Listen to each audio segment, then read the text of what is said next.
relationships look different now more than ever. The current circumstances we all find ourselves in have taken a huge toll on the relationships around us, even the closest ones. How do we restore those relationships? And what is God's plan for us when it comes to our connection with Him and others? Let's find connection in the midst of change.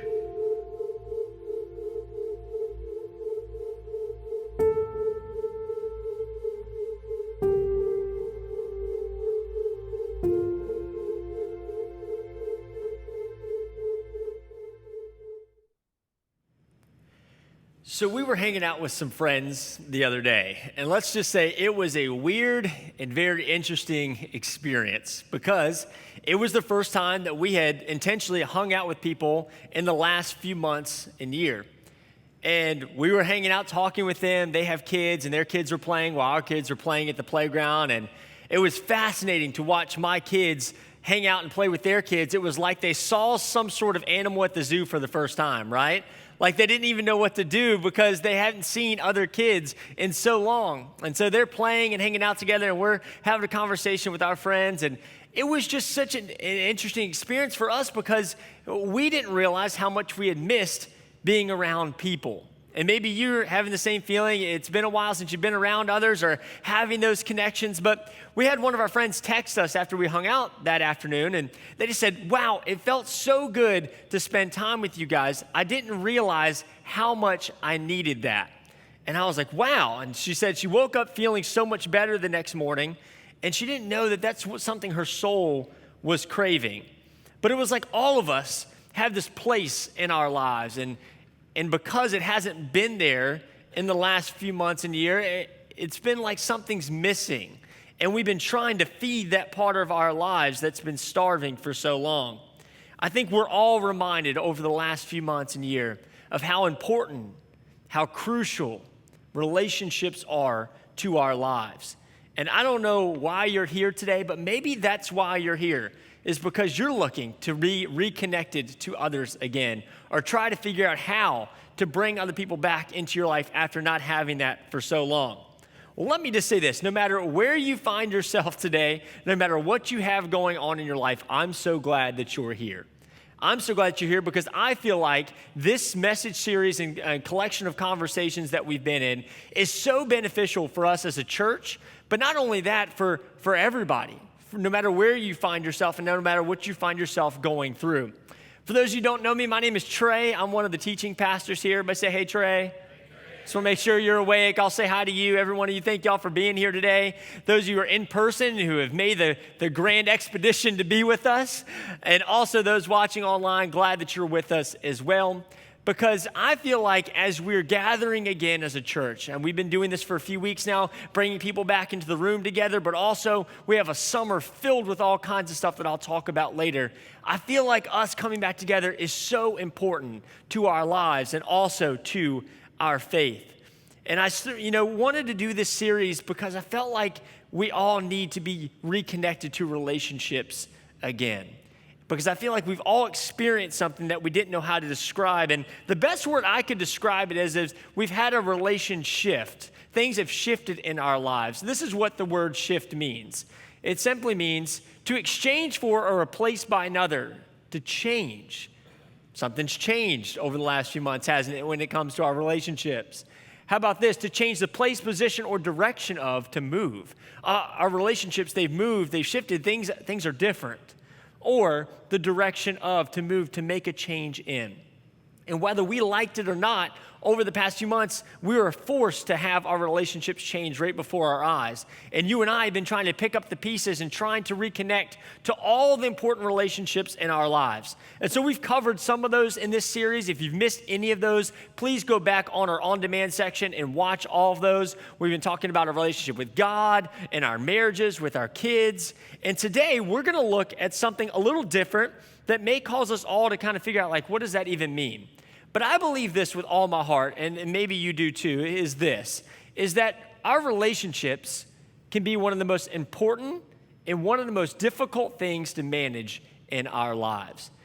Relationships, they're so important, and we realize how vital they are to our lives when we have them in those connections. But we can also relate that relationships are hard, aren't they? It doesn't matter whether it's between a parent and a child, between a spouse, maybe some friends, maybe coworkers. Relationships can get different because guess what? We're all very different people, aren't we? And when we try to learn how to get along and try to, go through all of our differences, sometimes there can be some tension in those relationships. But we all know that they are important. And so it is important to figure out how do we reconnect with them again. It's kind of like one of those things you don't want to have relationships because some of you, you try to stray away from relationships because they are so hard, but some of you know you need them. It's kind of like broccoli or kale, right? You know you need to eat it, but would you rather have the Big Mac? Sure, right? It's a lot tastier and you'd rather not deal with all the healthy stuff. But relationships have those nutrients that you need in order for your life to be complete. And so we got to figure out how to do relationships better. And so for the next few moments over the course of our time together, I want to talk about the relationship of community. The relationship of community, how we all need each other, whether we like it or not. And here's the definition of community, just so we're all on the same page today. A community is this: a group of people living in the same place or having a particular characteristic in common.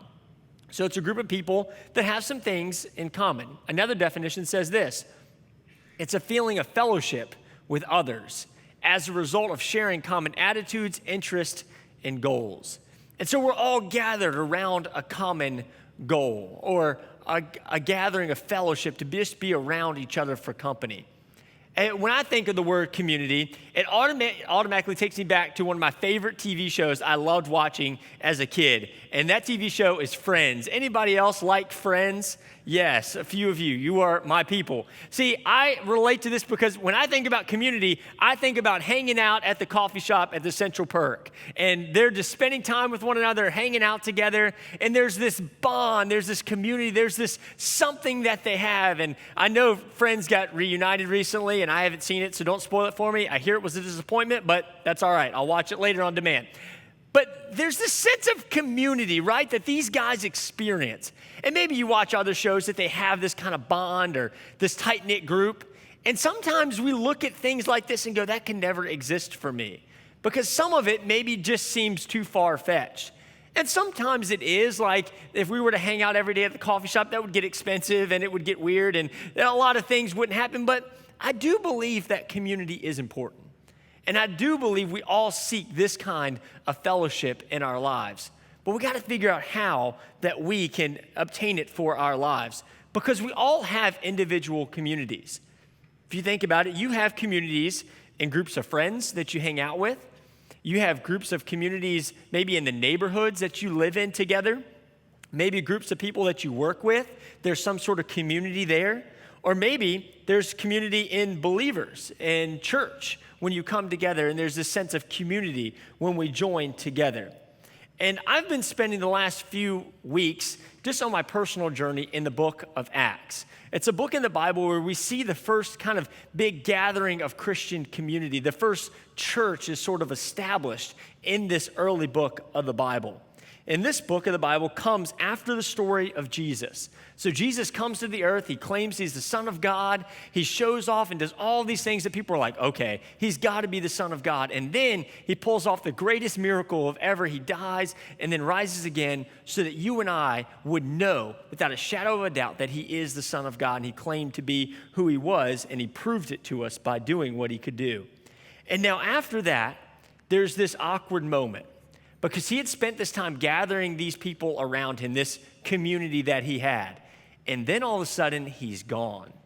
And they're trying to figure out how to pick up the pieces where he left off and be this group of people and do these things that Jesus instructed them to do without really knowing how they were going to pull it off. And so there's this book called the Book of Acts. It's written after that. And it comes from the Greek word praxis, which is a word that's often related to the early Christian literature to describe the great deeds of the apostles or significant believers in the Bible. And I want us to take a look at this book today, and I want us to look at their community because there was something very vital and important that happened in their community. And I believe if we can understand that for a moment and look at what they did to create community, I think it will help all of us today find that piece of our lives, that piece of community that we're all missing. And so this book is written somewhere around 60 AD, and it's crazy to see something written that far ago still has impact on our lives today. So let's take a look at this and see what they did to create community, and maybe it'll help us create community together today as well. So Acts 2, we're going to look at verses 42 through 47. And it says this. This is the group of people after Jesus that are trying to figure out what to do. It says, here's what they did. They devoted themselves to the apostles' teaching and to fellowship and to the breaking of bread and to prayer. Everyone was filled with awe and at the many signs and wonders performed by the apostles. All the believers were together. Everybody say together. It's a really important word in this passage, that they were together and they had everything in common. They sold property and possessions to give to anyone who had need. Every day they continued to meet together in the temple courts. They broke bread in their homes and ate together with glad and sincere hearts, praising God and enjoying the favor of all the people. And the Lord added to their number daily those who were being saved.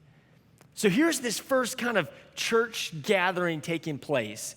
And there's some things that these early believers did that I think could help you and I as we look at what the early church did. They spent time together. They shared meals together. They prayed together. They listened to each other. They helped each other, whatever their needs were, and they saw more and more people come to faith because of their gathering. And I know this had to be a God thing, because here's one of the verse says this. I don't know if you caught it when we were reading. It says, they had everything in common. Listen, I know that's a God thing because in my family of 4, there is a hard time being common around everything. I mean, we can't barely even agree on something to eat at night, right? Like the right restaurant.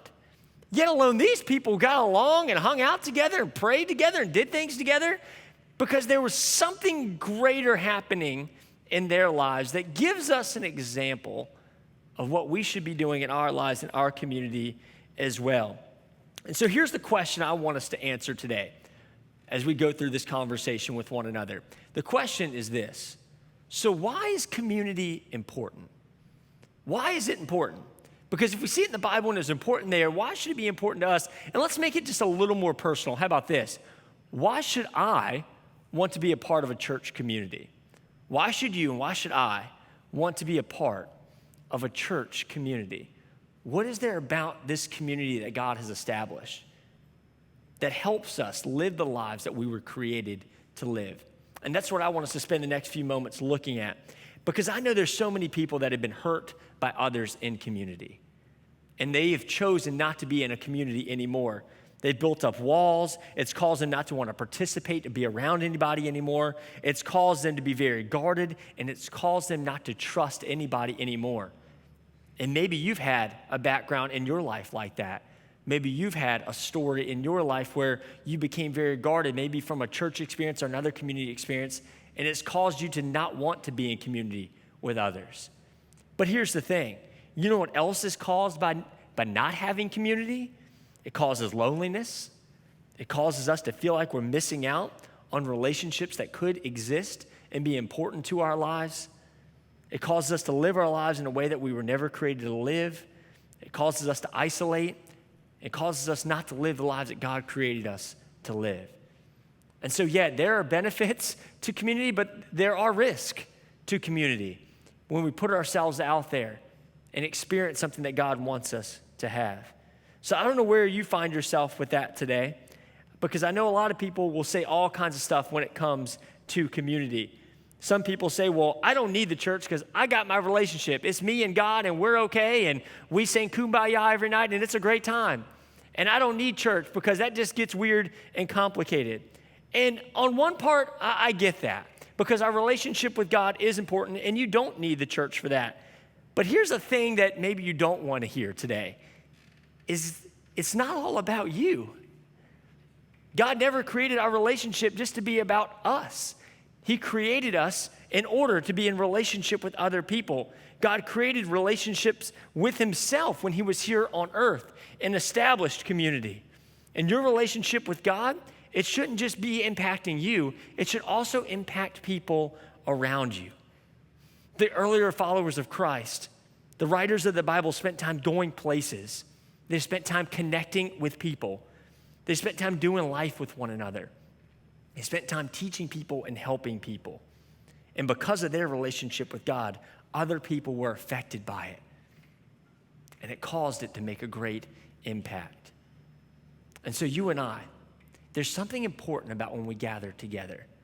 I think it's something important that we forget about sometimes. We think, oh, we're just going to come to church and check that off our box and we're good. We can go to lunch and have our happy meals.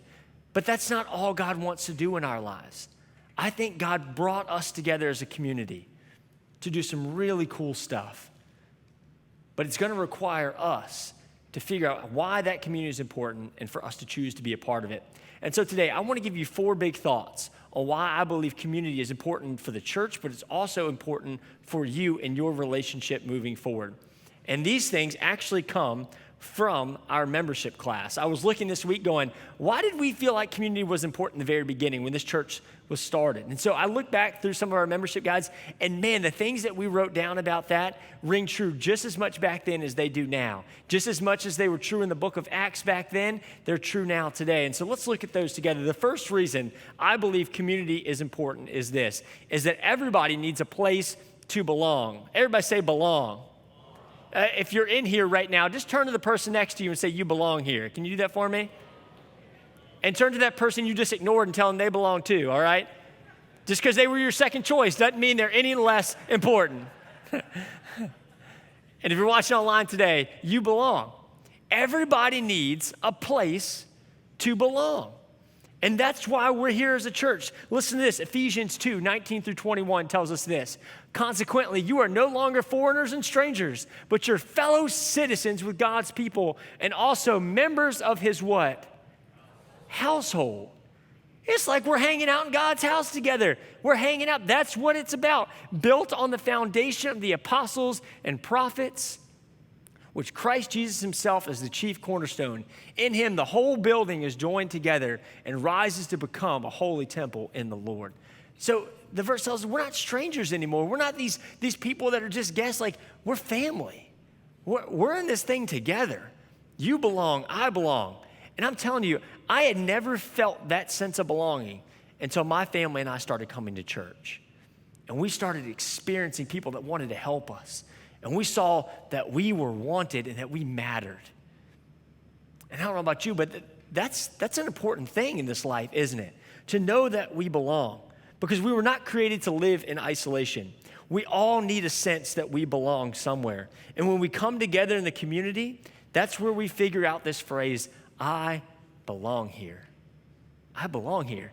With all my messes, with all my past, with all my baggage, I belong here.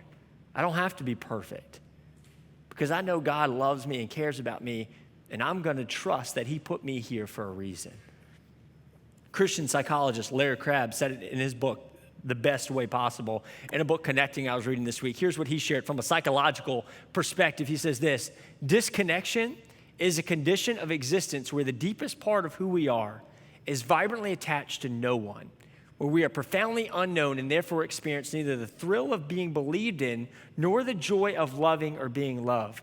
Disconnected people may often be unaware of the empty recesses in their soul that long to be filled. There's this longing in our souls sometimes that longs to be filled with community. And when we don't have it, when we don't experience it, we're missing out on the way God hardwired our lives to be. And so for you, do you know you belong here? Do you know that you can experience belonging in a church community? Because when our souls crave it and we experience it, we understand that that's how God wired us and wants us to be. So the first reason is you belong. Here's a second reason why we should enjoy community together and be excited about it, is that everybody needs a place for accountability. Everybody needs a place for accountability. In the book of Proverbs, it tells us this. Maybe some of y'all didn't even know this was written in the Bible, but it says this, as iron sharpens iron, so one person sharpens another. There's this idea that we need each other in this life through the good stuff and the bad stuff. Just as a man would sharpen an iron, sharpen a sword against sharpening iron. It would in order to make it more suitable for combat because it would sharpen it and make it ready. Just as that happens, so is a friend there for us when we need to be sharpened and need help. Giving a tool the desired sharpness took time in the ancient world. There was no electricity for them to be able to make this happen, but persistence, carefully striking of that tool against a sharpener was required. And the process lasted longer than a matter of seconds. Thus, the proverb is underscoring the importance of perseverance and persistence in our friendships. Listen, a lot of us, we go to certain people just to hear what we want to hear sometimes. But accountability is having people to tell you what you need to hear. And some of us don't like that because it steps on our toes a little bit, but we don't realize the importance of having somebody else look out for us and help us in this life. We need people to speak truth into our lives even when it's difficult. We all have blind spots. We all have things that we can't see that's going on in our lives. And so we need people to tell us, hey, guess what? You're going in the wrong direction. Or, hey, you need help there. Let me help you. And that's what this community thing is all about. The idea that we get accountability. But the sad thing is our generation doesn't like it. Our generation, when we hear the word accountability, is like, oh no, don't mess with my life. I got my life all together. I'm going to do my thing. Don't tell me what to do. And it's such a sad thing because we don't realize the importance of somebody else speaking into our lives. We don't realize the importance of somebody else saying, hey, I see something, I really want to help you. And those kind of things can help build our life up and become people that we never thought we could be. We all need people that can speak into our lives, pray into our lives, and help us make better decisions. And that's why community is important. It gives us accountability. The third thing it gives us this, number 3, is that everybody needs a place to serve. Everybody needs a place to serve. Ephesians 4 tells us this about our lives. It says, so Christ himself gave the apostles, the prophets, the pastors, the teachers. He gave all these gifts to people to equip his people for good works of what? Service. So that the body of Christ may be built up. So he gave people these gifts. He gave the church these different people to put in place to help people get into service, to help people find their God-given gifts and talents and not keep it to themselves, but use it to make a difference in the world around them. Use their lives to help others. And what's crazy about this is that you can make a small difference by yourself. It may be a big difference. But the thing is, when we come together, when you take your gifts and you take your gifts and you take your gifts, which may seem small, and you put them all together, we can make a huge impact together. We can make a huge difference together. And so when we come together as a community, we can make a bigger difference than we could by ourselves. Let me just tell you this year, and this has been a pandemic year, let me tell you all the stuff that you were able to do while being a part of this church community. We were able to feed this community, kids in our backyard schools that needed food, that wouldn't have had food if our church didn't show up and provide food for them. There's kids that would have starved if it weren't for our church. We clothed women in homeless shelters who desperately needed clothes. We provided clothing drives so that you all could show up and you brought all these clothes and we were able to give them to families in need. We provided online small groups for people to continue to connect virtually with each other. And I know that was hard or difficult on some people, but guess what? We got to stay connected somehow. We provided services for people to still watch and stay connected, and we saw so many people still accept Christ for the very first time in the midst of a pandemic and still were able to get baptized. We were able to give to local partner organizations who struggled big time during this season. In our church, what we do is we tithe on the tithe. And so we're able to take our money and give it to local partners and organizations who make a difference right in our backyard, who desperately needed help during this time. And because of your gifts, because of your generosity, because of us gathering together as a community, those organizations still exist on the other side of this pandemic. When we come together, we can make a huge impact. And this is the section where we all clap because that is some incredible stuff, right?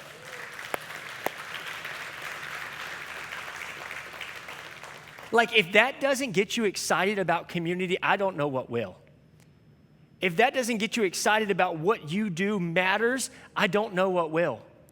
Because I can only do but so much. I can only give a can of ravioli at a time, right? But when we come together, like when you bring your stuff and you bring your stuff and you add your gifts and you add your gifts, oh my goodness, what can we do? We're unstoppable.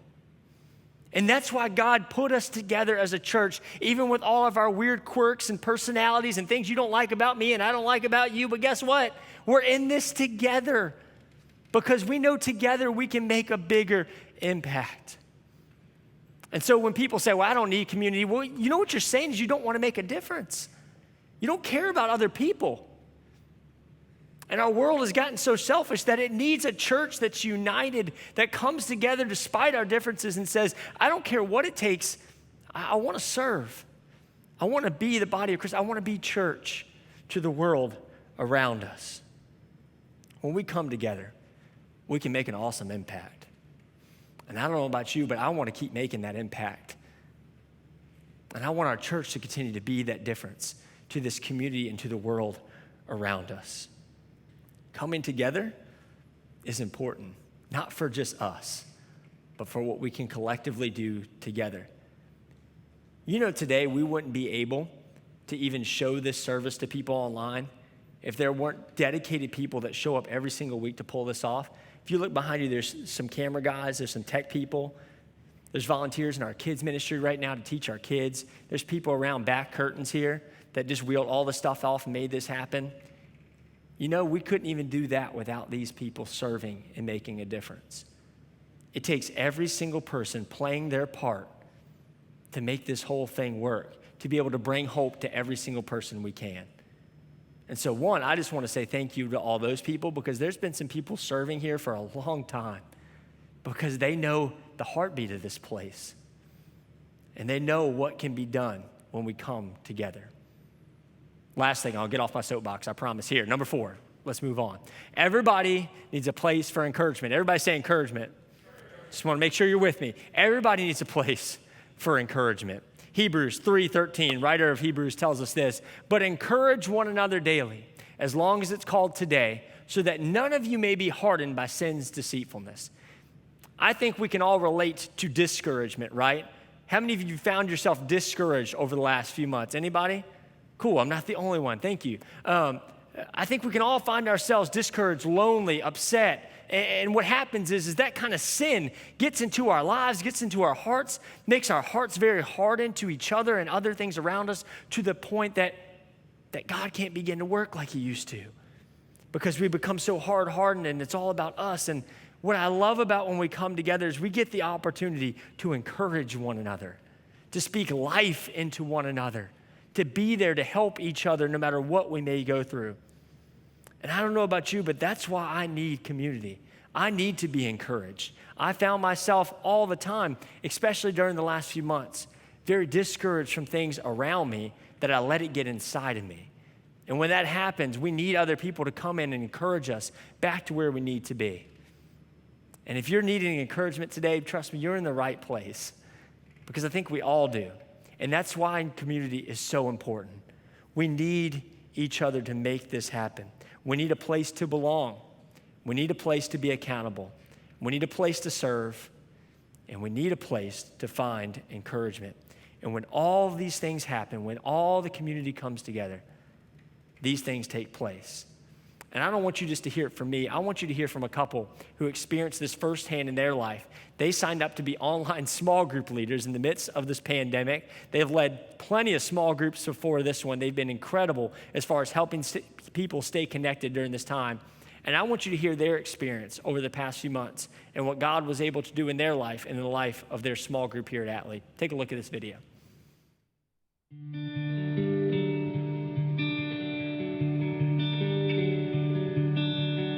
What was it like this past year for you guys, good and bad?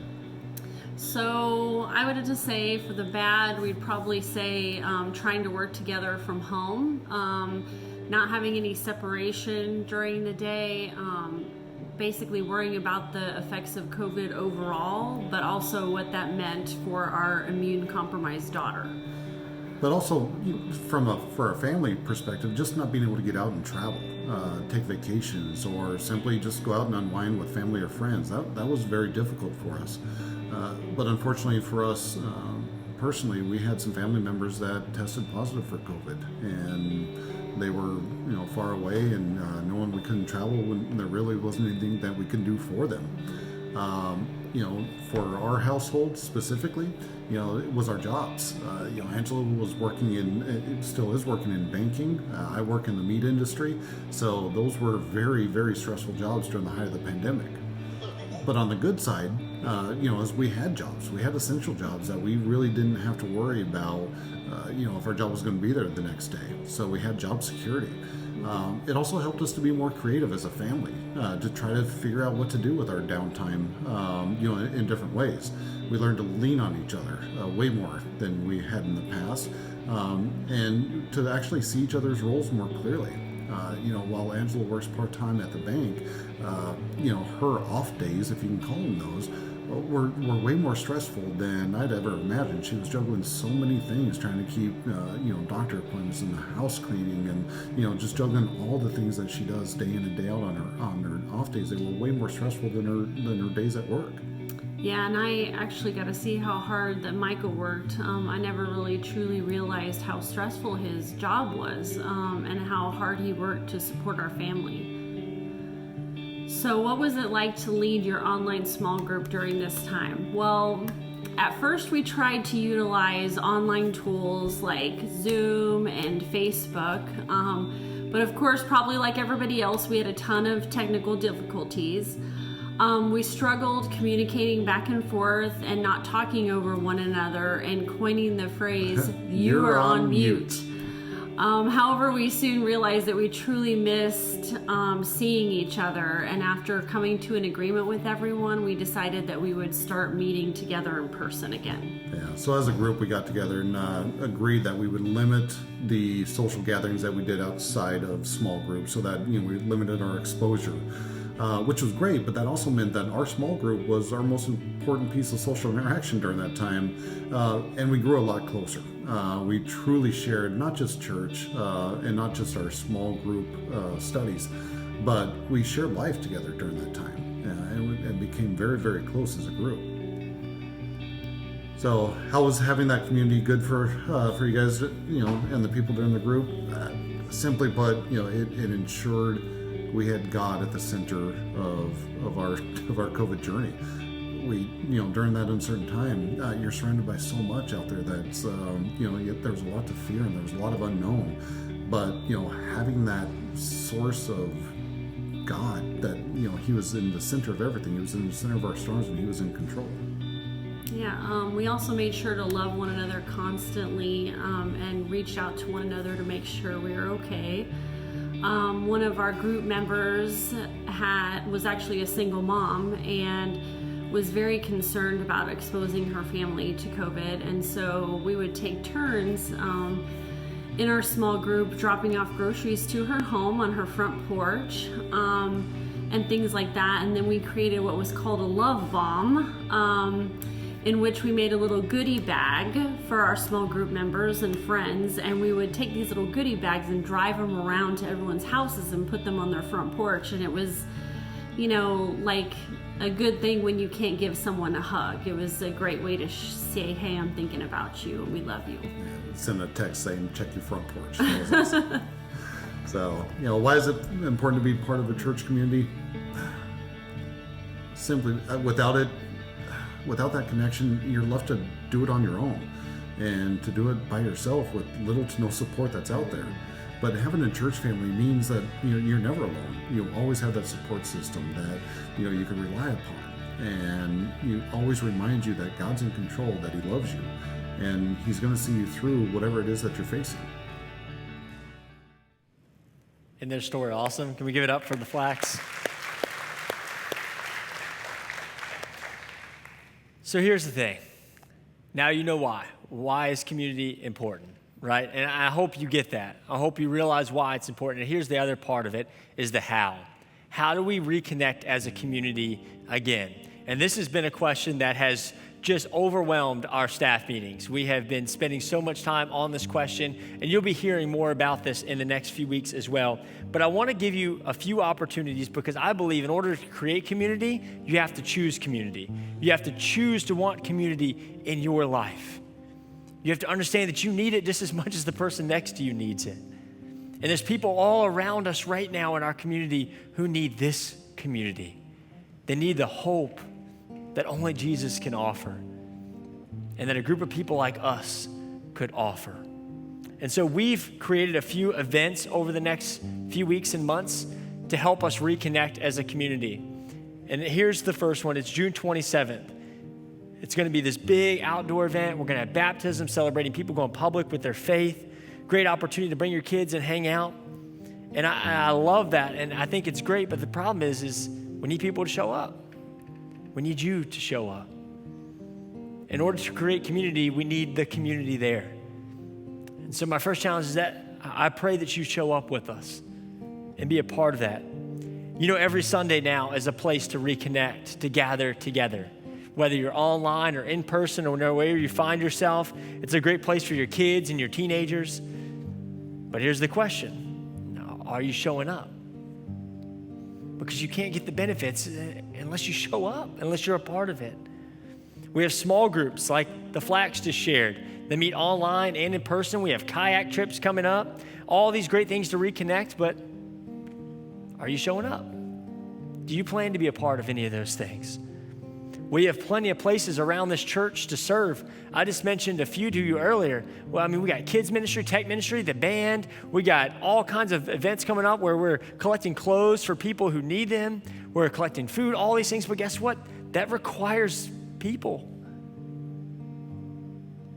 So it's great to hear about serving, but here's my question to you. I don't want to step on your toes, but maybe I am.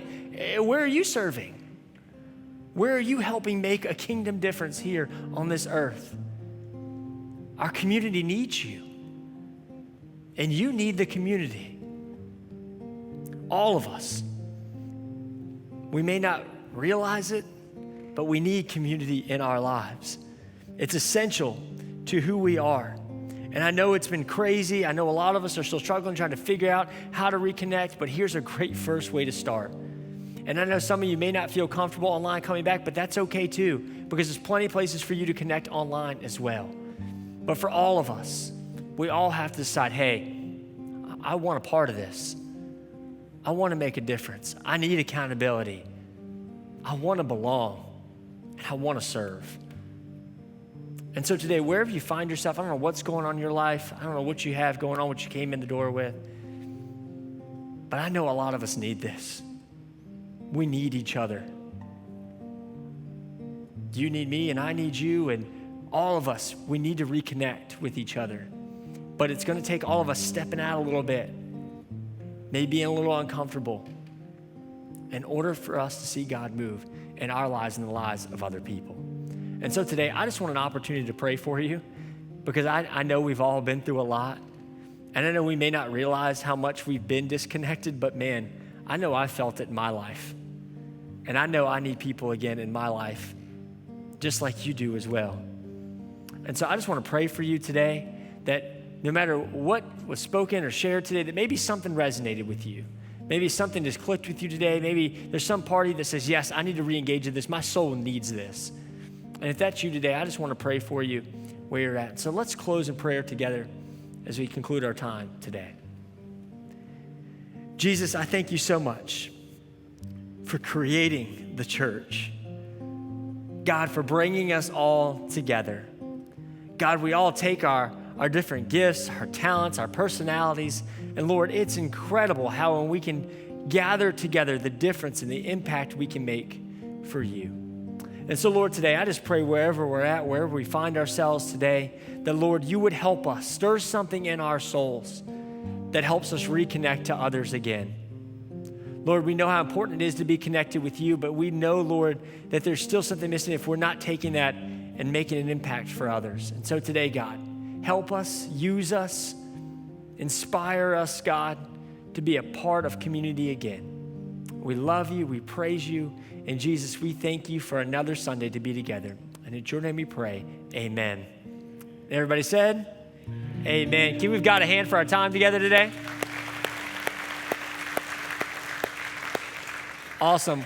Well, thank y'all for being with us. Like I said, all those things that are coming up are on our website. Take a look at them, and we look forward to seeing you next Sunday as we conclude our RelationShift series. Have a great Sunday, guys.